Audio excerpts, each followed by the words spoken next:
ನಮಸ್ಕಾರ ನ್ಯೂಸ್ 12ಗೆ ಸ್ವಾಗತ. ನಾನು ನವಿತಾ ಜೈನ್. ಡಿಕೆಶಿ ಕುಟುಂಬ ಬಂದ ಹೆಲಿಕಾಪ್ಟರ್ನ ತಪಾಸಣೆ ಮಾಡಲಾಗಿದ್ದು ಧರ್ಮಸ್ಥಳದಲ್ಲಿ ಚುನಾವಣಾ ಅಧಿಕಾರಿಗಳು ತಪಾಸಣೆಯನ್ನ ನಡೆಸಿದ್ದಾರೆ. ಧರ್ಮಸ್ಥಳದ ಹೆಲಿಪ್ಯಾಡ್ನಲ್ಲಿ ಅಧಿಕಾರಿಗಳು ತಪಾಸಣೆಯನ್ನ ಮಾಡಿದ್ದು ಡಿಕೆಶಿ ಕುಟುಂಬ ಬಂದ ಹೆಲಿಕಾಪ್ಟರ್ನ ತಪಾಸಣೆ ಮಾಡಲಾಗಿದೆ. ತಪಾಸಣೆ ವೇಳೆ ಅಧಿಕಾರಿಗಳು ಮತ್ತು ಪೈಲಟ್ ಮಧ್ಯೆ ವಾಗ್ವಾದ ನಡೆದಿದೆ. ಖಾಸಗಿ ಕಾಪ್ಟರ್ ತಪಾಸಣೆಗೆ ಅವಕಾಶ ಇಲ್ಲ ಅಂತ ಹೇಳಿ ಪೈಲಟ್ ಹೇಳಿದ್ರೆ ಕೊನೆಗೂ ಕಾಪ್ಟರ್ನ ತಪಾಸಣೆ ಮಾಡಿದ್ದಾರೆ ಅಧಿಕಾರಿಗಳು. ಯಾವುದೇ ಕಾರಣಕ್ಕೂ ಇಲ್ಲಿ ಅವಕಾಶ ಇಲ್ಲ ಈ ರೀತಿಯಾಗಿ ತಪಾಸಣೆ ಮಾಡೋದಕ್ಕೆ ಅಂತ ಹೇಳಿ ಖಾಸಗಿ ಕಾಪ್ಟರ್ ತಪಾಸಣೆಗೆ ಅವಕಾಶ ಇಲ್ಲ ಅಂತ ಕಾಪ್ಟರ್ ಹೇಳಿದ್ರೆ ಅಲ್ಲಿ ಅಧಿಕಾರಿಗಳು ಯಾವುದಕ್ಕೂ ಸೊಪ್ಪು ಹಾಕಿಲ್ಲ, ತಪಾಸಣೆಯನ್ನ ಮಾಡಿದ್ದಾರೆ. ಧರ್ಮಸ್ಥಳಕ್ಕೆ ಆಗಮಿಸಿದ್ದಾರೆ ಡಿಕೆ ಶಿವಕುಮಾರ್ ಪತ್ನಿ ಉಷಾ. ಡಿಕೆಶಿ ಪತ್ನಿ ಉಷಾ ಮಗಳು ಅಳಿಯ ದೇವಸ್ಥಾನಕ್ಕೆ ಆಗಮಿಸಿದ್ರು. ಮತ್ತೊಂದು ಹೆಲಿಕಾಪ್ಟರ್ನಲ್ಲಿ ಡಿಕೆ ಶಿವಕುಮಾರ್ ಆಗಮಿಸಿದ್ರು. ಇನ್ನು ಧರ್ಮಸ್ಥಳಕ್ಕೆ ಆಗಮಿಸಿ ಮಂಜುನಾಥನ ದರ್ಶನ ಪಡೆದಿದ್ದಾರೆ ಡಿಕೆಶಿ ಕುಟುಂಬಸ್ಥರು.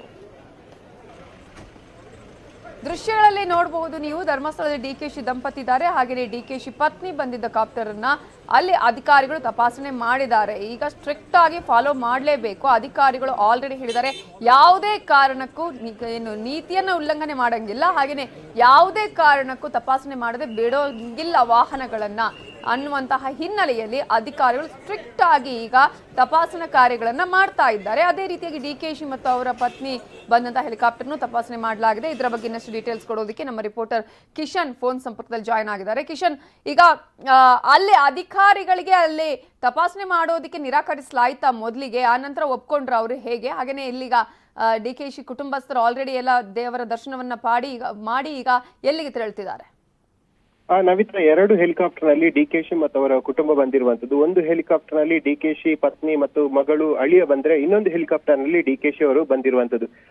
ಕುಟುಂಬ ಬಂದಂತ ಸಂದರ್ಭದಲ್ಲಿ ಚುನಾವಣಾಧಿಕಾರಿಗಳು ಸಹಜವಾಗಿ ಆ ಹೆಲಿಕಾಪ್ಟರ್ ನನ್ನ ತಪಾಸಣೆ ಮಾಡ್ತಾರೆ. ಅದೇ ರೀತಿಯಾಗಿ ಪ್ರಕ್ರಿಯೆಗೆ ಮುಂದಾದಂತ ಸಂದರ್ಭದಲ್ಲಿ ಕುಟುಂಬದ ಹೆಲಿಕಾಪ್ಟರ್ ನ ಪೈಲಟ್ ಏನಿದ್ದಾರೆ ಅವರು ಚುನಾವಣಾಧಿಕಾರಿ ಜೊತೆ ಮಾತುಕತೆಯನ್ನ ಮಾಡಿದ್ದಾರೆ. ಇದು ಖಾಸಗಿ ಹೆಲಿಕಾಪ್ಟರ್ ಆಗಿರುವಂತದ್ದು, ಯಾವುದೇ ರೀತಿಯಾಗಿ ತಪಾಸಣೆಗೆ ಅನುಮತಿ ನಾವು ಕೊಡೋದಿಲ್ಲ ಅಂತ ಹೇಳಿ ಹೆಲಿಕಾಪ್ಟರ್ ನ ಪೈಲಟ್ ಆದಂತಹ ರಾಮದಾಸ್ ಅವರು ಮಾತುಕತೆ ಮಾಡಿದ್ದಾರೆ. ಈ ಸಂದರ್ಭದಲ್ಲಿ ಮಾತಿನ ಚಕಮಕಿ ಕೂಡ ಆಗಿದೆ. ಆದ್ರೆ ಚುನಾವಣಾಧಿಕಾರಿಗಳು ಕಾನೂನು ನಮ್ಮ ಪರ ಆಗಿರುವಂತದ್ದು, ಹಾಗಾಗಿ ನಾವು ಹೆಲಿಕಾಪ್ಟರ್ ನ ತಪಾಸಣೆ ಮಾಡಿಯೇ ಸಿದ್ಧ ಅಂತ ಹೇಳಿ ತಪಾಸಣೆ ಮಾಡಿದ್ದಾರೆ. ಈ ಸಂಭಾಷಣೆ ನಡುವೆ ಡಿಕೆಶಿ ಕುಟುಂಬಸ್ಥರು ಯಾರು ಭಾಗವಹಿಸಿಲ್ಲ. ಅವರು ಇಳಿದ ಮೇಲೆ ಚುನಾವಣಾಧಿಕಾರಿಗಳು ಬಂದು ಹೆಲಿಕಾಪ್ಟರ್ ನ ತಪಾಸಣೆ ಮಾಡಿರುವಂತದ್ದು. ಹಾಗಾಗಿ ಆ ಪ್ರಕರಣ ಸದ್ಯಕ್ಕೆ ಅಲ್ಲಿಗೆ ತಣ್ಣಗಿದೆ. ಇನ್ನೊಂದು ಹೆಲಿಕಾಪ್ಟರ್ ನಲ್ಲಿ ಡಿಕೆ ಶಿವಕುಮಾರ್ ಕೂಡ ಧರ್ಮಸ್ಥಳಕ್ಕೆ ಬಂದಿದ್ದಾರೆ. ಧರ್ಮಸ್ಥಳದ ಸನ್ನಿಧಿ ವಸತಿ ಗೃಹದಲ್ಲಿ ವಸ್ತ್ರವನ್ನ ಬದಲಾಯಿಸಿ ಈಗಾಗಲೇ ದೇವಸ್ಥಾನದ ಒಳಭಾಗಕ್ಕೆ ಹೋಗಿರುವಂತದ್ದು. ಇಡೀ ಕುಟುಂಬ ಈಗ ಧರ್ಮಸ್ಥಳದ ಮಂಜುನಾಥ ಸ್ವಾಮಿ ದೇವಸ್ಥಾನದ ಒಳಗೆ ಹೋಗಿ ಪ್ರಾರ್ಥನೆಯನ್ನ ಮಾಡ್ತಾ ಇದೆ. ಆ ನಂತರವಾಗಿ ಧರ್ಮಸ್ಥಳದ ಧರ್ಮಾಧಿಕಾರಿ ಡಾಕ್ಟರ್ ಡಿ ವೀರೇಂದ್ರ ಹೆಗ್ಡೆ ಅವರ ಜೊತೆ ತಮ್ಮ ಕುಟುಂಬ ಮಾತುಕತೆ ಮಾಡುತ್ತೆ. ಅಲ್ಲಿ ಕೆಲವು ವಿಚಾರಗಳು ಚರ್ಚೆ ಆಗುವಂತ ಸಾಧ್ಯತೆಗಳು ಕೂಡ ಇದೆ. ಬಳಿಕ ಉಜಿರೆಯಲ್ಲಿ ಕಾಂಗ್ರೆಸ್ನ ಬೆಳ್ತಂಗಡಿ ಅಭ್ಯರ್ಥಿ ರಕ್ಷಿತ್ ಶಿವರಾಮ್ ಪರವಾಗಿ ಡಿಕೆ ಶಿವಕುಮಾರ್ ಅವರು ಪ್ರಚಾರವನ್ನು ಕೂಡ ಮಾಡ್ತಾರೆ. ಒಂದು ಹಂತದಲ್ಲಿ ಎರಡು ಪೈಲಟ್ ಮತ್ತು ಚುನಾವಣಾಧಿಕಾರಿ ನಡುವೆ ಸ್ವಲ್ಪ ಮಟ್ಟಿನ ಮಾತಿನ ಚಕಮಕಿ ಆದ್ರೂ ಕೂಡ ಅಲ್ಲೇ ಅದು ತಣ್ಣಗಾಯಿತು. ಹಾಗಾಗಿ ಪ್ರಕರಣ ಬಹಳಷ್ಟು ದೊಡ್ಡದಾಗಿಲ್ಲ. ಮತ್ತು ಡಿಕೆ ಶಿವಕುಮಾರ್ ಅವರು ಈ ಹಿಂದೆಯೇ ಧರ್ಮಸ್ಥಳಕ್ಕೆ ಬರುವಂತಹ ಪ್ಲಾನ್ ಅನ್ನು ಹಾಕಿದ್ರು. ಆದ್ರೆ ಆ ಕಾರಣಾಂತರಗಳಿಂದ ಅದನ್ನ ಮುಂದುವರಿಸಿದ್ರು. ಇದೀಗ ಅವರ ಕುಟುಂಬ ಸಮೇತವಾಗಿ ಧರ್ಮಸ್ಥಳಕ್ಕೆ ಬಂದು ಮಂಜುನಾಥ ಸ್ವಾಮಿ ಜೊತೆ ಪ್ರಾರ್ಥನೆಯನ್ನು ಕೂಡ ಮಾಡ್ತಾ ಇದ್ದಾರೆ. ಮತ್ತು ಹೆಗ್ಡೆ ಅವರ ಜೊತೆ ಮಾತುಕತೆಯನ್ನು ಕೂಡ ಡಿಕೆ ಶಿವಕುಮಾರ್ ಅವರು ಕೆಲವೇ ಕ್ಷಣಗಳಲ್ಲಿ ಮಾಡಲಿದ್ದಾರೆ ಅಂತ. ಕಿಶನ್, ಈಗ ಒಂದ್ ಕಡೆ ಈಗ ಎಲ್ಲಾ ಗಲಾಟೆಗಳಾದಂತ ಸಂದರ್ಭದಲ್ಲಿ ಅಥವಾ ಮಾತಿನ ಚಕಮಕಿ ಆದಾಗ ಅವರ ಕುಟುಂಬಸ್ಥರು ಏನು ಹೇಳಿಲ್ವಾ? ಅಲ್ಲಿ ಯಾವುದೇ ರೀತಿಯಂತ ಪ್ರತಿಕ್ರಿಯೆಯನ್ನ ಕೊಡ್ಲಿಲ್ವಾ? ಡಿಕೆಶಿ ಏನ್ ಹೇಳಿದ್ರು ಇದಕ್ಕೆ? ನವಿತಾ, ಚುನಾವಣಾ ಅಧಿಕಾರಿಗಳು ಮತ್ತು ಪೈಲಟ್ ರಾಮದಾಸ್ ನಡುವೆ ಮಾತ್ರ ಮಾತಿನ ಚಕಮಕಿ ಆಗಿರುವಂತದ್ದು. ಈ ಮಾತುಕತೆಯ ನಡುವೆ ಡಿಕೆಶಿ ಕುಟುಂಬಸ್ಥರು, ಅವರ ಪತ್ನಿ ಆಗಿರ್ಬೋದು, ಬೇರೆ ಯಾರು ಕೂಡ ಇಂಟರ್ಫಿಯರ್ ಆಗಿಲ್ಲ. ಕೇವಲ ಪೈಲಟ್ ಮತ್ತು ಅವರ ಚುನಾವಣಾಧಿಕಾರಿ ಇದೆ ಅವರ ಜೊತೆ ಮಾತ್ರ ಮಾತುಕತೆ ಆಗಿರುವಂತದ್ದು. ಆದ್ರೆ ಕಾನೂನಿನ ಪ್ರಕಾರವಾಗಿಯೇ ಚುನಾವಣಾಧಿಕಾರಿಗಳು ತಪಾಸಣೆ ಕೂಡ ಮಾಡಿದ್ದಾರೆ. ತಪಾಸಣೆ ಸಂದರ್ಭದಲ್ಲಿ ಯಾವುದೇ ವಸ್ತುಗಳು ಕೂಡ ಪತ್ತೆ ಆಗಿಲ್ಲ. ಹಾಗಾಗಿ ಸಹಜವಾಗಿ ತಮ್ಮ ತಪಾಸಣೆ ಕಾರ್ಯವನ್ನ ಮುಗಿಸಿದ್ದಾರೆ. ಇನ್ನೊಂದು ಹೆಲಿಕಾಪ್ಟರ್ ನಲ್ಲಿ, ಅಂದ್ರೆ 1/4 ಗಂಟೆ ಬಿಟ್ಟು ಬಂದಂತಹ ಇನ್ನೊಂದು ಹೆಲಿಕಾಪ್ಟರ್ ನಲ್ಲಿ ಡಿಕೆ ಶಿವಕುಮಾರ್ ಅವರು ಬಂದಿರುವಂತದ್ದು. ಈ ಬಗ್ಗೆ ಯಾವುದೇ ರೀತಿಯಾಗಿ ಪ್ರತಿಕ್ರಿಯೆಯನ್ನ ಡಿಕೆ ಶಿವಕುಮಾರ್ ಅವರು ನೀಡಿಲ್ಲ. ಯಾಕಂದ್ರೆ ಮಾಧ್ಯಮದ ಬಳಿಗೆ ಮತ್ತಷ್ಟು ಪ್ರತಿಕ್ರಿಯೆ ನೀಡುತ್ತಿದ್ದಾರೆ. ಈಗ ಸದ್ಯಕ್ಕೆ ಡಿಕೆಶಿ ಅವರ ಇಡೀ ಕುಟುಂಬ ಧರ್ಮಸ್ಥಳದ ಮಂಜುನಾಥ ಸ್ವಾಮಿ ದೇವಸ್ಥಾನಕ್ಕೆ ಹೋಗಿರುವಂತದ್ದು. ಅಲ್ಲಿ ಪ್ರಾರ್ಥನೆ ಸಲ್ಲಿಸಿದ ಬಳಿಕ ಈ ಬಗ್ಗೆ ಮಾಧ್ಯಮಗಳಿಗೆ ಪ್ರತಿಕ್ರಿಯೆ ನೀಡುವಂತಹ ನಿರೀಕ್ಷೆಗಳು ಇರುವಂತದ್ದು. Navitha, okay, thank you Kishan ಡೀಟೇಲ್ಸ್ಗೆ. ಡಿಕೆ ಶಿವಕುಮಾರ್ ಕುಟುಂಬಸ್ಥರಾಗಿ ಈಗ ಎಲ್ಲರೂ ಕೂಡ ಧರ್ಮಸ್ಥಳದ ಮಂಜುನಾಥನ ದರ್ಶನವನ್ನ ಪಡೆಯೋದಕ್ಕೆ ಆಗಮಿಸಿದ್ದಾರೆ. ಆ ಸಂದರ್ಭದಲ್ಲಿ ಡಿಕೆಶಿ ಪತ್ನಿ ಉಷಾ, ಮಗಳು ಅಳಿಯ ಅವರು ಒಂದು ಹೆಲಿಕಾಪ್ಟರ್ ಅಲ್ಲಿ ಬರ್ತಾರೆ. ಡಿಕೆ ಶಿವಕುಮಾರ್ ಆ ನಂತರ ಇನ್ನೊಂದು ಹೆಲಿಕಾಪ್ಟರ್ ಅಲ್ಲಿ ಬರ್ತಾರೆ. ಅಂತಹ ಸಂದರ್ಭದಲ್ಲಿ ಚುನಾವಣಾ ಅಧಿಕಾರಿಗಳು ಮತ್ತು ಪೈಲಟ್ ನಡುವೆ ಒಂದಷ್ಟು ಮಾತುಗಳು ಚಕಮಕಿ ಕೂಡ ಆಗುತ್ತೆ. We have already given the letter. This is a private charter.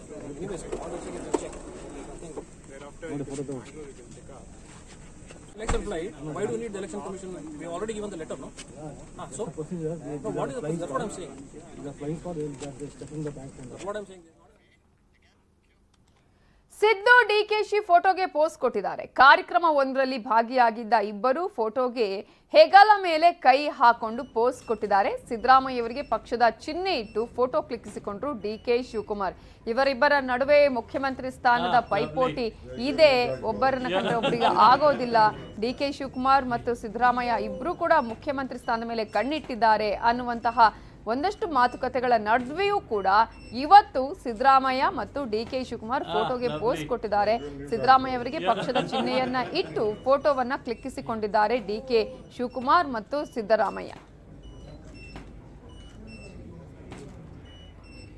ಇದರ ಬಗ್ಗೆ ಇನ್ನಷ್ಟು ಡೀಟೇಲ್ಸ್ ಕೊಡೋದಕ್ಕೆ ಪೊಲಿಟಿಕಲ್ ಬ್ಯೂರೋ ಹೆಡ್ ಆಗಿರುವ ಚಿದಾನಂದ ಪಟೇಲ್ ನೇರ ಸಂಪರ್ಕದಲ್ಲಿದ್ದಾರೆ. ಚಿದಾನಂದ ಪಟೇಲ್, ವಿಪಕ್ಷಗಳಿಗೆ ಅಂದ್ರೆ ಈಗ ಒಂದು ರೀತಿಯಲ್ಲಿ ಬಿಜೆಪಿ ಅವರು ಯಾವಾಗಲೂ ಇದನ್ನೇ ಟಾರ್ಗೆಟ್ ಮಾಡ್ಕೊಳ್ತಾ ಇರೋದು. ಡಿಕೆ ಶಿವಕುಮಾರ್ ಮತ್ತು ಸಿದ್ದರಾಮಯ್ಯ ಅವರು ಒಂದು ಮನೆ ಮೂರು ಬಾಗಿಲು ಅನ್ನುವ ರೀತಿಯಾಗಿ ಇರ್ತಾರೆ ಅವರ ಪಕ್ಷದಲ್ಲಿ. ಇಬ್ರು ಕೂಡ ಸಿಎಂ ಸ್ಥಾನದ ಆಕಾಂಕ್ಷಿಗಳು, ಒಬ್ಬರನ್ನ ಕಂಡ್ರೆ ಒಬ್ಬರಿಗೆ ಆಗೋದಿಲ್ಲ ಅಂತ. ಈ ಮೂಲಕ ವಿರೋಧಿಗಳಿಗೆ ಸಂದೇಶ ಕೊಡುವ ಪ್ರಯತ್ನನ ಈ ಒಂದು ಫೋಟೋದ ಮೂಲಕ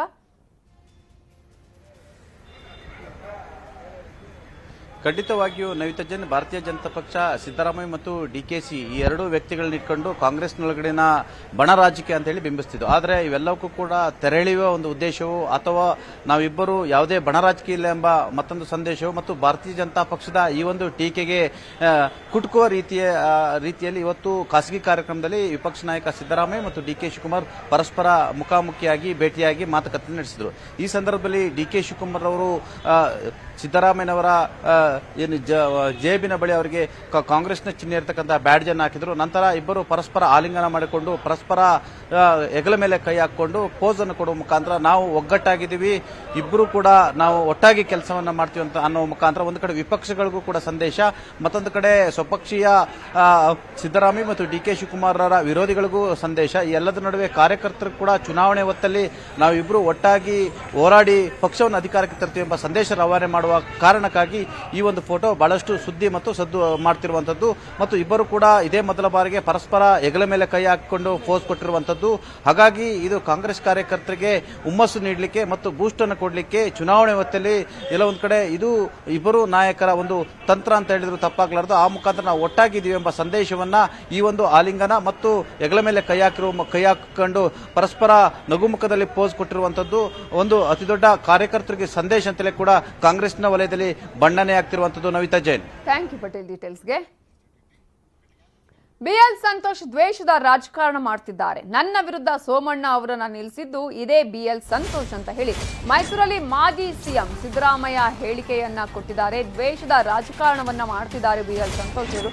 ಈಗ ಎಲ್ಲಿ ಹೋದ್ರು ಬಿಎಲ್ ಸಂತೋಷ್ ಅವರದ್ದೇ ಮಾತು, ಅವರ ಹೆಸರೇ ಕೇಳಿ ಬರ್ತಾ ಇದೆ. ಇನ್ನು ಬಿಎಲ್ ಸಂತೋಷ್ ಏನಿಲ್ಲಿ ವೋಟರಾ ಅನ್ನುವ ಪ್ರಶ್ನೆಯನ್ನ ಮಾಡಿದ್ದಾರೆ ಸಿದ್ದರಾಮಯ್ಯ ಅವರು. ಪ್ರತಾಪ್ ಸಿಂಹ ವರುಣದಲ್ಲಿ ಮತದಾರನ, ಬೊಮ್ಮಾಯಿ ಮೊದಲು ಅವರ ಕ್ಷೇತ್ರವನ್ನ ನೋಡ್ಕೊಳ್ಳಿ ಅಂತ ಹೇಳಿ ಅನೇಕ ಟೀಕೆಗಳಿಗೆ, ಒಂದಷ್ಟು ಆರೋಪಗಳಿಗೆ ಸಿದ್ದರಾಮಯ್ಯ ಅವರು ಪ್ರತಿಕ್ರಿಯೆಯನ್ನು ಕೊಟ್ಟಿದ್ದಾರೆ, ಉತ್ತರವನ್ನ ಕೊಟ್ಟಿದ್ದಾರೆ. ಇನ್ನು ಸಿದ್ದರಾಮಯ್ಯ ಅವರಿಗೆ ಭಯ ಅಂತ ಹೇಳಿದ್ರು ಸಿಎಂ ಬಸವರಾಜ ಬೊಮ್ಮಾಯಿ, ಅವರಿಗೂ ಕೂಡ ಸಿದ್ದರಾಮಯ್ಯ ತಿರುಗೇಟನ್ನ ನೀಡಿದ್ದಾರೆ.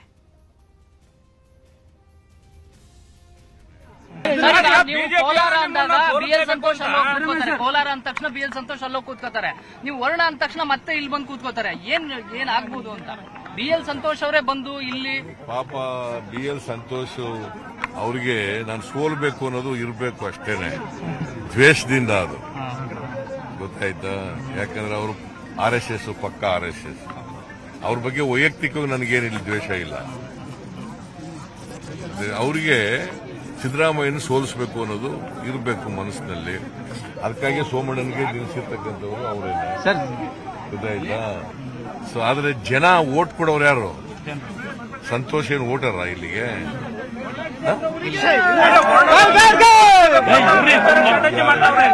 ಸಂತೋಷ್ ಯಾವನಾದ್ರು MLA ಆಗಿದ್ರ? ರಾಜಕೀಯ ದ್ವೇಷದಿಂದ ರಾಜಕಾರಣ ಮಾಡಿದ್ರು. ರಾಜ್ಯದಲ್ಲಿ ರಂಗೇರ್ತಾ ಇದೆ ಚುನಾವಣಾ ಅಖಾಡ. ಘಟಾನುಘಟಿಗಳಿಂದ ಭರ್ಜರಿ ಪ್ರಚಾರ ನಡೆಸಲಾಗ್ತಾ ಇದೆ. ಈಗ ಸಿದ್ದರಾಮಯ್ಯ, ವಿಜೇಂದ್ರ ಅವರು ಕ್ಯಾಂಪೇನ್ ಅನ್ನ ಮಾಡ್ತಾ ಇದ್ದಾರೆ. ವರ್ಣದಲ್ಲಿ ಸಿದ್ದರಾಮಯ್ಯ ಅವರಿಂದ ಮತಬೇಟೆ ನಡೀತಾ ಇದ್ದು, ಲಿಂಗಾಯತ ಸಮುದಾಯದ ಗ್ರಾಮಗಳಲ್ಲಿ ಅವರು ಪ್ರಚಾರವನ್ನ ಮಾಡ್ತಿದ್ದಾರೆ. ಕ್ಷೇತ್ರದ 16 ಗ್ರಾಮಗಳಲ್ಲಿ ಇವತ್ತು ಸಿದ್ದರಾಮಯ್ಯ ಅವರು ಕ್ಯಾಂಪೇನ್ ಅನ್ನ ನಡೆಸಲಿದ್ದಾರೆ. ಇನ್ನು ಮೇಲುಕೋಟೆ ಕ್ಷೇತ್ರದ ಬಿಜೆಪಿ ಅಭ್ಯರ್ಥಿ ಡಾಕ್ಟರ್ ಇಂದ್ರೇಶ್ ಪರ ವಿಜೇಂದ್ರ ಅವರು ಮತಯಾಚಿಸ್ತಾ ಇದ್ದು, ಪಾಂಡವಪುರ ಫೈಲೈಟ್ ಸರ್ಕಲ್ ಬಳಿ ಬೃಹತ್ ರೋಡ್ ಶೋವನ್ನು ಮಾಡಲಾಗಿದೆ. ಈ ರೋಡ್ ಶೋ ಅಲ್ಲಿ ವಿಜೇಂದ್ರ ಅವರು ಪಾಲ್ಗೊಂಡು ಬಿಜೆಪಿ ಅಭ್ಯರ್ಥಿಯ ಪರ ಮತಯಾಚನೆಯನ್ನ ಮಾಡ್ತಾ ಇದ್ದಾರೆ. ಮೇಲ್ಕೋಟೆಯಲ್ಲಿ ವಿಜೇಂದ್ರ ಅವರ ಕ್ಯಾಂಪೇನ್, ಮತ್ತೊಂದು ಕಡೆ ಸಿದ್ದರಾಮಯ್ಯ ಅವರು ಕೂಡ ಇವತ್ತು ಮತಬೇಟೆಯಲ್ಲಿ ತೊಡಗಿಕೊಂಡಿದ್ದು ವರುಣಾದಲ್ಲಿ ಆ ದೃಶ್ಯಗಳನ್ನ ಗಮನಿಸಬಹುದು. ಒಟ್ಟಾರೆಗೆ ರಾಜ್ಯದಲ್ಲಿ ಚುನಾವಣಾ ಅಖಾಡ ದಿನಕ್ಕೆ ರಂಗೇರ್ತಾ ಇದೆ. ಎಲೆಕ್ಷನ್ಗೆ ಇನ್ನು ಕೆಲವೇ ದಿನಗಳು ಬಾಕಿ ಇರುವಂತಹ ಸಂದರ್ಭದಲ್ಲಿ ಘಟಾನುಘಟಿ ನಾಯಕರು ಸೇರಿದಂತೆ ಎಲ್ಲಾ ಅಭ್ಯರ್ಥಿಗಳು ಭರ್ಜರಿ ಪ್ರಚಾರದಲ್ಲಿ ತೊಡಗಿಸಿಕೊಂಡಿದ್ದಾರೆ. ತಾವು ಮತಗಳನ್ನು ಯಾವ ರೀತಿಯಾಗಿ ಸೆಳಿಬೇಕು ಅಂತ ಹೇಳಿ ಆ ರೀತಿಯಾದಂತಹ ಲೆಕ್ಕಾಚಾರವನ್ನ ಹಾಕೊಂಡು ತಂತ್ರಗಾರಿಕೆಯನ್ನು ಮಾಡಿಕೊಂಡು ಈಗಾಗಲೇ ಪ್ರಚಾರವನ್ನ ಮಾಡ್ತಾ ಇದ್ದಾರೆ ಎಲ್ಲ ಅಭ್ಯರ್ಥಿಗಳು.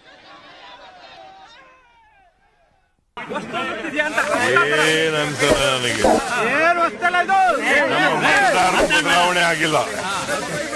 ಮತದಾರರು ಹಿಂದಿಗಿಂತ ಜಾಸ್ತಿ ಪ್ರೀತಿ ತೋರಿಸ್ತಾ ಇದ್ದಾರೆ, ಅಭಿಮಾನ ತೋರಿಸ್ತಾ ಇದ್ದಾರೆ. ಅದರಿಂದ ನನಗೇನು ವ್ಯತ್ಯಾಸ ಕಾಣಿಸ್ತಾ ಇಲ್ಲ. ಮತ್ತೆ ನಾನು 2 ಬಾರಿ ಇಲ್ಲಿ ಸ್ಪರ್ಧೆ ಮಾಡಿದ್ದು, ಪರ್ಟಿಕ್ಯುಲರ್ಲಿ ವರುಣಾ ಹೋಬಳಿ ಇದೆಯಲ್ಲ, 78ರಿಂದ ಸ್ಪರ್ಧೆ ಮಾಡಿರೋದು. ಜನ ನನ್ನನ್ನ ಕಾನ್ಫಿಡೆಂಟ್ ಇರಾಗ್ ಮಾಡಿದ್ದಾರೆ. ಮೋಸ್ಟ್ನಲ್ಲಿ ಅಂತೇನಿಲ್ಲ, ಮೊದಲಿಂದ ನನ್ನ ಜೊತೆ ಒಳ್ಳೆ ಸಂಬಂಧ ಇಟ್ಕೊಂಡಿದ್ದಾರೆ. ಮೊದಲಿಂದ ಕೂಡ ಪ್ರೀತಿಸ್ತಾ ಇದ್ದಾರೆ, ಮೊದಲಿಂದ ಕೂಡ ಗೌರವಿಸ್ತಾ ಇದ್ದಾರೆ. ಸೊ ಇದು ನನಗೆ 78ನೇ ಇಸ್ವಿಯಿಂದ ಈ ಕ್ಷೇತ್ರದಲ್ಲಿ ಸಂಬಂಧ. ಎಷ್ಟು ದಿನ ಪ್ರಚಾರ? ಇವತ್ತೊಂದು ದಿನ, ಕೊನೆ 2 ದಿನ. ಸವದತ್ತಿ ಬಿಜೆಪಿ ಅಭ್ಯರ್ಥಿ ಭವಿಷ್ಯ ಏನಾಗುತ್ತೆ? ನಾಮಪತ್ರ ಅಂಗೀಕೃತ ಆಗುತ್ತೋ ಅಥವಾ ತಿರಸ್ಕಾರ ಆಗುತ್ತೋ? ವಿಚಾರಣೆ ಈಗಾಗಲೇ ಮುಕ್ತಾಯ ಆಗಿದೆ. ಮಧ್ಯಾಹ್ನ 1 ಗಂಟೆಗೆ ತೀರ್ಪು ಹೊರಬೀಳಲಿದ್ದು, ಕಾನೂನು ಬಾಹಿರವಾಗಿ ನಾಮಿನೇಷನ್ ಮಾಡಿರುವ ಆರೋಪ ಇದ್ದು ಕಾಂಗ್ರೆಸ್ ಮತ್ತು ಆಮ್ ಆದ್ಮಿ ಅಭ್ಯರ್ಥಿಗಳು ಇದಕ್ಕೆ ಆಕ್ಷೇಪಣೆಯನ್ನ ಸಲ್ಲಿಸಿದ್ರು. ಈ ಹಿನ್ನೆಲೆಯಲ್ಲಿ ಈಗ ತೀರ್ಪು ಹೊರಬೀಳಲಿದೆ. ಮಧ್ಯಾಹ್ನ 1 ಗಂಟೆಗೆ ತೀರ್ಪು ಹೊರಬೀಳಲಿದ್ದು, ಸವದತ್ತಿ ಕ್ಷೇತ್ರದ ಚುನಾವಣಾ ಅಧಿಕಾರಿ ವಿಚಾರಣೆಯನ್ನ ಮಾಡಿದ್ದು, ಅಧಿಕಾರಿ ಡಾಕ್ಟರ್ ರಾಜೀವ್ ಕೊಲೇಶ್ ಅವರಿಂದ ವಿಚಾರಣೆ ನಡೆದಿದೆ. ಕಾಂಗ್ರೆಸ್ನ ವಿಶ್ವಾಸ್ ವೈದ್ಯ ಹಾಗೆ ಆಪ್ ಪಕ್ಷದ ಬಾಪು ಗೌಡ ಉಪಸ್ಥಿತಿ ಇದ್ದು, ಕೆಲ ಹೊತ್ತಲ್ಲೇ ನಾಮಿನೇಷನ್ ಭವಿಷ್ಯದ ತೀರ್ಪು ಹೊರಬೀಳಲಿದೆ.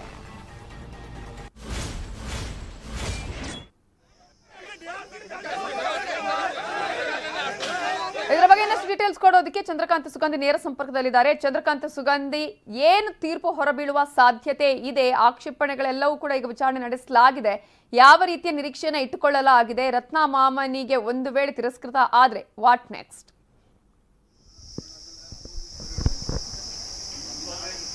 ನವಿತಾ ಜೈನ್, ಇದೀಗ ಬಿಜೆಪಿಗೆ ದೊಡ್ಡ ಯಕ್ಷ ಪ್ರಶ್ನೆ ಆಗಿರ್ತಕ್ಕಂಥದ್ದು. ಯಾಕಂದ್ರೆ ನಾಮಪತ್ರವನ್ನ ಇನ್ನು ರಾಜ್ಯ ನಾಯಕರು ಆನಂದ್ ಮಾಮನಿಯವರ ಪತ್ನಿ ರತ್ನ ಮಾಮನಿಯವರು ನಂಬಿ ಕೊಟ್ಟಿದ್ರು. ಅವರು ಸಲ್ಲಿಸಿದಂಥ ನಾಮಪತ್ರದಲ್ಲಿ ಈಗ ಸಾಕಷ್ಟು ಲೋಪದೋಷಗಳು ಕಂಡು ಬಂದಿವೆ. ಈ ಹಿನ್ನೆಲೆಯಲ್ಲಿ ಕಾಂಗ್ರೆಸ್ ಅಭ್ಯರ್ಥಿ ವಿಶ್ವಾಸ್ ವೈದ್ಯ ಪರ ವಕೀಲರಾಗಿರ್ಬೋದು ಮತ್ತು ಆಮ್ ಆದ್ಮಿ ಅಭ್ಯರ್ಥಿ ಪರ ವಕೀಲರು ಒಂದು ಆಕ್ಷೇಪಣೆಯನ್ನು ಸಲ್ಲಿಸಿದ್ರು. ನಿನ್ನೆ ಸಂಜೆ ಅದು ವಿಚಾರಣೆ ಇನ್ಕಂಪ್ಲೀಟ್ ಆಗಿತ್ತು. ಇವತ್ತು ಬೆಳಗ್ಗೆ 10 ಗಂಟೆಯಿಂದ ವಿಚಾರಣೆ ನಡೀತಾ ಇದೆ. ನಾನೀಗ ಸವದತ್ತಿಯ ಮಿನಿ ವಿಧಾನಸೌಧದಲ್ಲಿದ್ದೇನೆ. ಮಿನಿ 1ನೇ ಮಹಡಿಯಲ್ಲಿ ಈಗ ವಿಚಾರಣೆ ನಡೀತಾ ಇರತಕ್ಕಂಥದ್ದು. 1 ಗಂಟೆಗೆ ಮಧ್ಯಾಹ್ನ ತೀರ್ಪು ಕೊಡ್ತೀವಿ ಅಂತ ಹೇಳಿ ಈಗಾಗಲೇ ಚುನಾವಣಾಧಿಕಾರಿ ಹೇಳಿರ್ತಕ್ಕಂಥದ್ದು. ಈಗಾಗಲೇ ವಿಶ್ವಾಸ್ ವೈದ್ಯ ಪರ ವಕೀಲರು ವಾಪಸ್ಸನ್ನ ಇಲ್ಲಿಂದ ತೆರಳಿದ್ದಾರೆ.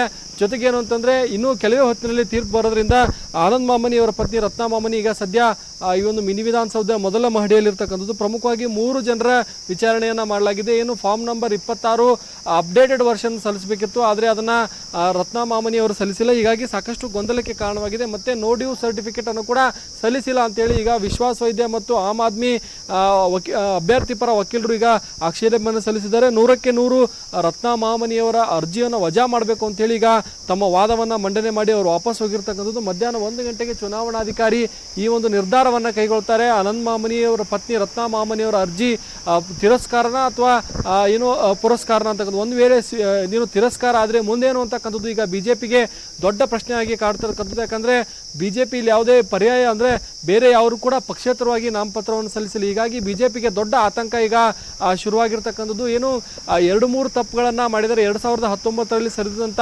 ಅಫಿಡೇಟನ್ನು ಸಲ್ಲಿಸಿರ್ತಕ್ಕಂಥದ್ದು. ಈ ಬಾರಿ ಏನು ಫಾರ್ಮ್ ನಂಬರ್ 26 ಇದೆ, ಅದರಲ್ಲಿ C, D ಮತ್ತು E 4 ಕಾಲಮ್ ಹೆಚ್ಚಿಗೆ ಆಗಿರ್ತಕ್ಕಂಥದ್ದು. ಹೆಚ್ಚಿಗೆ ಆ 4 ಕಾಲಮ್ ಇಲ್ಲದೇ ಇರತಕ್ಕಂಥ ಒಂದು ಫಾರ್ಮ್ ನಂಬರ್ 26ನ ಸಲ್ಲಿಕೆ ಮಾಡಿದ್ದಾರೆ. ಜೊತೆಗೆ ಏನು ಅಂತಂದರೆ ಆ ಫಾರ್ಮ್ ನಂಬರ್ 26 ಸಲ್ಲಿಕೆ ಮಾಡೋಕ್ಕೆ 2 ಬಾರಿ ನೋಟಿಸನ್ನು ಕೊಟ್ಟಿದ್ರು. ಆ ಸಂದರ್ಭದಲ್ಲೂ ಕೂಡ ನಿರ್ಲಕ್ಷ್ಯ ಮಾಡಿರ್ತಕ್ಕಂಥದ್ದು. ಜೊತೆಗೆ ಏನು ಅಂತಂದರೆ ಅನೇಕ ಲೋಪದರ್ಶಿಗಳು ಈ ಒಂದು ಬಿ ಫಾರ್ಮ್ನಲ್ಲಿ ಕಂಡು ಬಂದಿರತಕ್ಕಂಥದ್ದು. ಬಿ ಫಾರ್ಮ್ ಈಗ 1 ಗಂಟೆಗೆ ಅಂತಿಮವಾಗಿ ಇದು ತಿರಸ್ಕಾರ ಆಗುತ್ತಾ ಅಥವಾ ಸ್ವೀಕೃತಿನ ಅಂತಕ್ಕಂಥದ್ದು ತೀರ್ಪು ಬರಲಿದೆ. ನವಿತಾ ಜೈನ್, ಥ್ಯಾಂಕ್ ಯು ಚಂದ್ರಕಾಂತ್ ಸುಗಂಧಿ ಡೀಟೇಲ್ಸ್ಗೆ. ಚುನಾವಣಾ ಪ್ರಚಾರಕ್ಕಿಳಿದಿದ್ದಾರೆ ಸಿಎಂ ಬಸವರಾಜ ಬೊಮ್ಮಾಯಿ ಅವರ ಪತ್ನಿ ಮತ್ತು ಪುತ್ರ. ಬೊಮ್ಮಾಯಿ ಪರ ಪತ್ನಿ ಚೆನ್ನಮ್ಮ, ಪುತ್ರ ಭರತ್ ಪ್ರಚಾರವನ್ನು ಆರಂಭಿಸಿದ್ದು ಶಿಗ್ಗಾಂವಿ ಕ್ಷೇತ್ರದ ಹಳ್ಳಿಗಳಲ್ಲಿ ಬೊಮ್ಮಾಯಿ ಪರ ಮತಬೇಟೆಯನ್ನ ಮಾಡ್ತಾ ಇದ್ದಾರೆ. ನ್ಯೂಸ್ 18ಗೆ ಸಿಎಂ ಪತ್ನಿ ಚೆನ್ನಮ್ಮ ಮಾತನಾಡಿದ್ದಾರೆ. ನಮ್ಮ ರಿಪೋರ್ಟರ್ ರಮೇಶ್ ಅವರನ್ನ ಮಾತನಾಡಿಸಿದ್ದಾರೆ, ನೋಡೋಣ.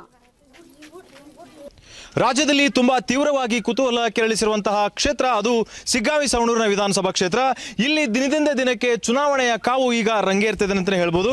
ಅಂದ್ರೆ ಅಭ್ಯರ್ಥಿಗಳು ತಾಮುಂದು ಅಂತ ಈಗಾಗಲೇ ಅಬ್ಬರದ ಪ್ರಚಾರವನ್ನು ಮಾಡ್ತಾ ಇದ್ದಾರೆ. ಆದರೆ ಶಿಗ್ಗಾಂವಿ ಸವಣೂರಲ್ಲಿ ಮಾತ್ರ ಸಿಎಂ ಅನ್ನು ಹೊರತುಪಡಿಸಿ ಅವರ ಒಂದು ಕುಟುಂಬಸ್ಥರು, ಅದರಲ್ಲೂ ಕೂಡ ಅಂತಂದ್ರೆ ಅವರ ಧರ್ಮಪತ್ನಿ ಆಗಿರ್ತಕ್ಕಂಥ ಚೆನ್ನಮ್ಮ ಅವರು ಈಗಾಗಲೇ ಅಖಾಡಕ್ಕಿಳಿದು ಖುದ್ದು ಮಹಿಳೆಯರನ್ನಾಗಿರ್ಬೋದು ಅಥವಾ ಇಲ್ಲಿರ್ತಕ್ಕಂಥ ಮತದಾರನಾಗಿರ್ಬೋದು ಅಥವಾ ಸಂಘ ಸಂಸ್ಥೆಯಲ್ಲಿರ್ತಕ್ಕಂಥ ಏನು ಪದಾಧಿಕಾರಿಗಳಾಗಿರ್ಬೋದು, ಮಹಿಳೆಯರಾಗಿರ್ಬೋದು, ಎಲ್ಲರನ್ನೂ ಕೂಡ ಅವರು ಸಂಘಟನಾತ್ಮಕ ಮೂಲಕವಾಗಿ ಮತಗಳನ್ನ ಕೇಳ್ತಾ ಇರುವಂತದ್ದು. ಅಂದ್ರೆ ನನ್ನ ಜೊತೆಗೆ ಚೆನ್ನಮ್ಮ ಬೊಮ್ಮಾಯಿಯವರು ಕೂಡ ಇರುವಂತದ್ದು. ನಾನು ಮಾತನಾಡಿಸ್ತಾ ಹೋಗ್ತೀನಿ ಯಾವ ರೀತಿ ಬೆಂಬಲ ಸಿಗ್ತಾ ಇದೆ. ಮೇಡಮ್, ಇವಾಗ ಪ್ರತಿ ಕ್ಷೇತ್ರದಲ್ಲೂ ಹೋಗ್ತಾ ಇದ್ರಿ, ಪ್ರತಿ ಒಂದು ಹಳ್ಳಿಗಳಿಗೂ ಹೋಗ್ತಾ ಇದ್ರಿ, ರೆಸ್ಪಾನ್ಸ್ ಯಾವ ತರ ಸಿಗ್ತಾ ಇದೆ?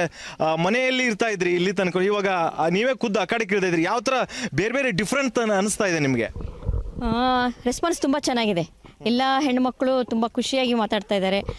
ಎಲ್ಲ ಅಭಿವೃದ್ಧಿ ಆಗಿದೆ, ಅಭಿವೃದ್ಧಿ ಬಗ್ಗೆ ಎಲ್ಲರೂ ಹೇಳ್ತಾ ಇದ್ದಾರೆ. ತುಂಬ ಅಭಿವೃದ್ಧಿ ಮಾಡಿದ್ದಾರೆ ಅಂತಲೇ ಹೇಳ್ತಾ ಇದ್ದಾರೆ. ನಿಮಗೆ ಹೋದಾಗ ಬೊಮ್ಮಾಯಿಯವ್ರ ಕಂಡ್ರೆ ಏನು ನೆನಪು ಮಾಡ್ಕೊತಾರೆ ಅಂತ? ಅವರು ಈಗ ನಾವು ಗಾರ್ಮೆಂಟ್ ಇದು ಮಾಡಿದ್ದೀವಿ, ಆ ಹೆಣ್ಣು ಮಕ್ಕಳಿಗೆ ಕೆಲಸ ಕೊಡಿಸ್ತಿದ್ವಿ. ಆ ಕೆಲಸದಿಂದನೂ ತುಂಬ ಖುಷಿಯಾಗಿದ್ದಾರೆ. ಆಮೇಲೆ ಈಗ ಸ್ವ ಉದ್ಯೋಗದ ಸಲುವಾಗಿ ಯೋಜನೆಗಳು ಮಾಡಿದ್ದಾರೆ. ಆ ಯೋಜನೆಯನ್ನು ಖುಷಿಯಾಗಿ ಸ್ಪಂದಿಸ್ತಾ ಇದ್ದಾರೆ. ಮೇಡಮ್, ಹಂಗೆ ಒಂದು ಇಂಟ್ರೆಸ್ಟಿಂಗ್ ಮ್ಯಾಟರ್ ಎಲ್ಲರಿಗೂ ಕೂಡ ತುಂಬ ಕ್ಯೂರಿಯಾಸಿಟಿ ಇರುತ್ತೆ. ಏನಂತಂದ್ರೆ ಬೊಮ್ಮಾಯಿಯವರು ಮನೆಯಲ್ಲಿ ಚೆನ್ನಮ್ಮ ಅವರಿಗೆ ರಾಜಕೀಯವಾಗಿ ಮಾತನಾಡ್ತಾರ ಅಥವಾ ತಮ್ಮ ಕ್ಷೇತ್ರದ ಬಗ್ಗೆ ಮಾತನಾಡ್ತಾರ? ಏನು ಹೇಳ್ತಾರೆ? ತುಂಬ ಇಷ್ಟಪಟ್ಟು ಏನು ಹೇಳ್ತಾರೆ ಜನರ ಬಗ್ಗೆ, ಇಲ್ಲಿರ್ತಕ್ಕಂಥ ಮತದಾರರ ಬಗ್ಗೆ ಅಂತ? ಮತದಾರರ ಬಗ್ಗೆ ಅವರಿಗೆ ಅಷ್ಟು ರಾಜಕೀಯದ ಬಗ್ಗೆ ಅಷ್ಟು ಮಾತಾಡೋದಿಲ್ಲ. ನಮ್ಮ ಸವಣೂರು ಶಿಗ್ಗಾಂವ್ ಬಗ್ಗೆ ಭಾಳ ಮಾತಾಡ್ತಾರೆ. ನಮ್ಮ ಜನ ಹಿಂಗೆ, ನಮ್ಮ ಜನ ಎಲ್ಲಿ ಹೋದ್ರು ನಮ್ಗೆ ಖುಷಿ ಕೊಡಿಸ್ತಾರೆ, ಎಲ್ಲ ಎಲ್ಲಿ ಹೋದ್ರು ನನಗೆ ರೆಸ್ಪಾನ್ಸ್ ಮಾಡ್ತಾರೆ, ಭಾಳ ಖುಷಿಯಿಂದ ನನ್ನ ನೋಡ್ಕೋತಾರೆ ಅಂತ ಹೇಳ್ತಾರೆ. ನನಗೆ ಇಷ್ಟೊಂದು ಆಶೀರ್ವಾದ ಮಾಡಿದ್ದಾರೆ ಜನ ಎಲ್ಲನೂ. ನಾನು ವಾಪಸ್ ಅವ್ರಿಗೆ ಏನಾರು ಮಾಡಬೇಕು ಅಂತಂದರೆ ಅವರಿಗೆ ನೀರು ಸೂರು ಕೊಡಲೇಬೇಕು ಅಂತಂದು ಅವರು ಹೇಳಿದ್ದಾರೆ. ಮೇಡಮ್, ಕೊನೆಯದಾಗಿ ನಾನು ಕೇಳ್ತಾ ಹೋಗ್ತೇನೆ ಏನಂತಂದ್ರೆ, ಈಗ ಅಳದು ತೂಗಿ ಕಾಂಗ್ರೆಸ್ ಅಭ್ಯರ್ಥಿಯನ್ನ ಮತ್ತೆ ಅನೌನ್ಸ್ ಮಾಡಿದ್ದಾರೆ. ಎಲ್ಲೋ ಒನ್ ಸೈಡ್ ಆಗಿರ್ತಕ್ಕಂಥ ಅಖಾಡ ಅಂತ ಇತ್ತು, ಈಗ ಸ್ವಲ್ಪ ಫೈಟ್ ಅಂತ ಅನಿಸ್ಬೋದು. ಎಷ್ಟು ಅಂತರದಿಂದ ಬೊಮ್ಮಾಯಿಯವ್ರು ಗೆಲ್ತಾರೆ ಅದು ಗೊತ್ತಿಲ್ಲ, ಆದರೆ ಜನ ತೀರ್ಮಾನ ಮಾಡ್ತಾರೆ. ಜನ ಮಾತ್ರ ತೀರ್ಮಾನ ಮಾಡ್ತಾರೆ, ಅಭಿವೃದ್ಧಿ ನೋಡಿಬಿಟ್ಟು ತೀರ್ಮಾನ ಮಾಡ್ತಾರೆ. ಮೇಡಮ್, ಕೊನೆಯದಾಗಿ ನಿಮ್ಮ ಬೊಮ್ಮಾಯಿಯವರು ಅಂತಂದ್ಮೇಲೆ ಇಲ್ಲೇ ವಿರೋಧಿಗಳು ಇದ್ದೇ ಇರ್ತಾರೆ, ತುಂಬಾ ಟೀಕೆ ಮಾಡ್ತಾರೆ. ಬೊಮ್ಮಾಯಿಯವರು ಏನು ಮಾಡಿಲ್ಲ, ಏನು ಸುಧಾರಣೆ ಮಾಡಿಲ್ಲ ಅಂತ ಕಾಂಗ್ರೆಸ್ ಪಕ್ಷದವ್ರು ಅಂತಾರೆ. ಅನೇಕ ಅಸ್ತ್ರಗಳನ್ನು ಯೂಸ್ ಮಾಡ್ತಾ ಇದ್ದಾರೆ. 40% ಸರ್ಕಾರ ಅಂತ ಇದ್ದಾರೆ. ಜೊತೆಗೆ ಪಂಚಮಸಾಲಿ ಹೋರಾಟಕ್ಕೆ ಸಂಬಂಧಪಟ್ಟಂಗೆ ಮೀಸಲಾತಿ ಕೊಟ್ಟು ಸುಮ್ಮನೆ ಸುಳ್ಳು ಹೇಳ್ತಿದ್ದೀನಿ ಅಂತಿದ್ದಾರೆ. ಅಂಥವ್ರಿಗೆ ಏನು ಹೇಳಕ್ ಇಷ್ಟಪಡ್ತಾರೆ ಚೆನ್ನಮ್ಮ ಅವರು? ತಿರುಗೇಟ್ ಕೊಡೋದಾದ್ರೆ ಅವರು ಅಭಿವೃದ್ಧಿ ಮಾಡಿದಾರಂತೂ ಎಲ್ಲರಿಗೂ ಗೊತ್ತಿದೆ. ಎಲ್ಲ ಜನನೇ ತೀರ್ಮಾನ ಮಾಡ್ತಾರೆ ಅಂತ ನಾನು ಅದೇ ತಿರುಗೇಟು. 40% ಸರ್ಕಾರ ಅಂತ ಬ್ಲೇಮ್ ಮಾಡ್ತಿದ್ರಲ್ಲ ಮೇಡಮ್, ಅದಿಲ್ಲ, ಅದು ಹಂಗೆ ಇದು ಮಾಡೋಕ್ಕಾಗೋದಿಲ್ಲ. ಸುಮ್ಮನೆ ಮಾಡ್ತಾರೆ, ಅವ್ರು ಮಾಡೇ ವಿರೋಧ ಪಕ್ಷದವ್ರು ಮಾಡಲೇಬೇಕು, ಮಾಡ್ತಾರೆ. Okay, thank you madam. So ಇದಿಷ್ಟು ತುಂಬಾ ಖುಷಿಯಾಗಿ ಚೆನ್ನಮ್ಮ ಅವರು ಹೇಳ್ತಾ ಇದ್ದಾರೆ. ವಿರೋಧ ಪಕ್ಷದವ್ರ ಕೆಲಸ ಏನು, ವಿರೋಧ ಮಾಡುವಂಥದ್ದು ಹೀಗಾಗಿ ಮಾಡ್ತಾರೆ. ಜೊತೆಗೆ ಇಲ್ಲಿರ್ತಕ್ಕಂಥ ಏನು ಅಭಿವೃದ್ಧಿ ಕೆಲಸಗಳೇ ಬೊಮ್ಮಾಯಿಯವರ ಕೈ ಹಿಡಿತೆ ಅನ್ನೋ ಮಾತನ್ನು ಹೇಳಿದ್ದಾರೆ. ಹಾವೇರಿಯಿಂದ ರಮೇಶ್ BH, ನ್ಯೂಸ್ 18 ಕನ್ನಡ. ಇವಿಷ್ಟು ಈ ಹೊತ್ತಿನ ಪ್ರಮುಖ ಸುದ್ದಿ. ನೋಡ್ತಾ ಇರಿ ನ್ಯೂಸ್ 18, ಜಾಲ ನಮ್ಮದು, ಬಲ ನಿಮ್ಮದು.